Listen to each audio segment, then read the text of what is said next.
மின்மினி தமிழர்களுக்காகவே வந்தாச்சு முதல் hyperlocal social media app. உடனே டவுன்லோட் பண்ணுங்க.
மாநகர பேருந்துகளை பாதுகாப்பாக இயக்க வேண்டும் என ஓட்டுநர் மற்றும் நடத்துனர்களுக்கு மாநகர போக்குவரத்து கழகம் அறிவுரை வழங்கியுள்ளது. விவரங்களோடு இணைகிறார் செய்தியாளர் தாயுமானவன்.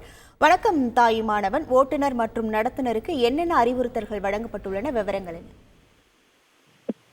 சென்னை மாநகர்ல குறிப்பாக அலுவல் நேரங்கள்ல பள்ளி மாணவர்கள் பலர் மாநகர பேருந்துகள்ல பயணம் செய்வது வழக்கமாக இருந்து வருகிறது. மாணவர்கள் பலர் படிகளில் தொங்கியவாறு பயணம் செய்வது குறித்து அண்மையில் தகவல்கள் வெளியாகிய வண்ணம் இருந்த ஒரு சூழல்ல தற்போது மாநகர போக்குவரத்து கழகங்களில் பயணம் மேற்கொள்ளக்கூடிய பள்ளி மாணவர்கள் மற்றும் பயணிகளுடைய பாதுகாப்பை உறுதி செய்யக்கூடிய வகையில் பேருந்துகளை பாதுகாப்பாக இயக்கிட ஓட்டுநர் மற்றும் நடத்துனருக்கு நிலையான இயக்க முறை வாயிலாக அறிவுரைகள் என்பது வழங்கப்பட்டிருக்கிறது. குறிப்பாக மாநகர போக்குவரத்து கழகத்தை தவிர்க்கக்கூடிய அந்த விபத்துகளை கண்டறிந்து பள்ளி மற்றும் கல்லூரி மாணவர்கள் படிகளில் தொங்கிக் கொண்டு பயணம் செய்து விபத்து ஏற்படுவதை தவிர்க்க கதவுகள் பொருத்தப்படாத பேருந்துகள்ல முதற்கட்டமாக 200 பேருந்துகளுக்கு முன்பின் படிக்கட்டுகளில் தானியங்கி கதவுகள் பொருத்துவதற்கு 67 லட்சம் மதிப்பீட்டில் பணிகள் மேற்கொள்ளப்பட்டு வருகிறது. மீதமுள்ள கதவுகள் இல்லாத பேருந்துகளை படிப்படியாக தானியங்கி கதவுகள் பொருத்திடவும் தொடர்ந்து நடவடிக்கை என்பது மேற்கொள்ளப்பட்டு வருகிறது. இந்த நிலையில்தான் மாணவர்கள் படிகளில் அருகே உள்ள ஜன்னல் கம்பியை பிடித்து தொங்கி பயணம் மேற்கொள்வதை தவிர்க்கும் முன்பின் பக்கங்கள்ல இருக்கக்கூடிய படிக்கட்டுகளில் அருகே இருக்கக்கூடிய ஜன்னங்களுக்கு கண்ணாடி நிரந்தரமாக பொருத்தவும் உடனடியாக நடவடிக்கை என்பது மேற்கொள்ளப்பட்டு வருகிறது. இந்த நிலையில்தான் ஒரு நிலையான வழிகாட்டு நெறிமுறைகள் என்பது ஓட்டுநர்கள் மற்றும் நடத்துனர்களுக்கு வழங்கப்பட்டிருக்கிறது. குறிப்பாக 6 வழிகாட்டு நெறிமுறைகளை மாநகர போக்குவரத்து கழகத்தின் சார்பில் வெளியிடப்பட்டிருக்கிறது.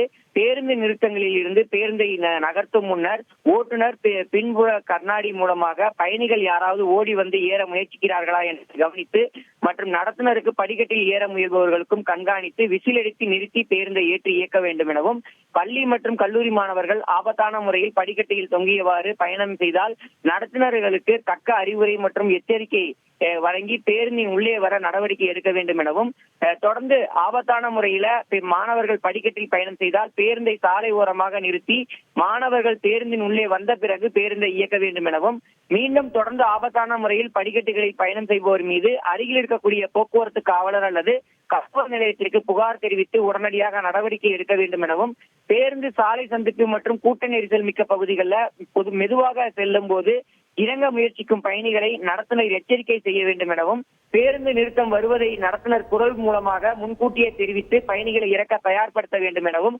6 உத்தரவுகள் என்பது ஓட்டுநர் மற்றும் நடத்துனர்களுக்கு மாநகர போக்குவரத்து கழகத்தின் சார்பில் வழங்கப்பட்டிருக்கிறது. முழு விவரங்களுக்கு நன்றி தாயுமானவன். மின்மினி தமிழர்களுக்காகவே வந்தாச்சு முதல் ஹைப்பர்லோக்கல் சோஷியல் மீடியா ஆப். உடனே டவுன்லோட் பண்ணுங்க.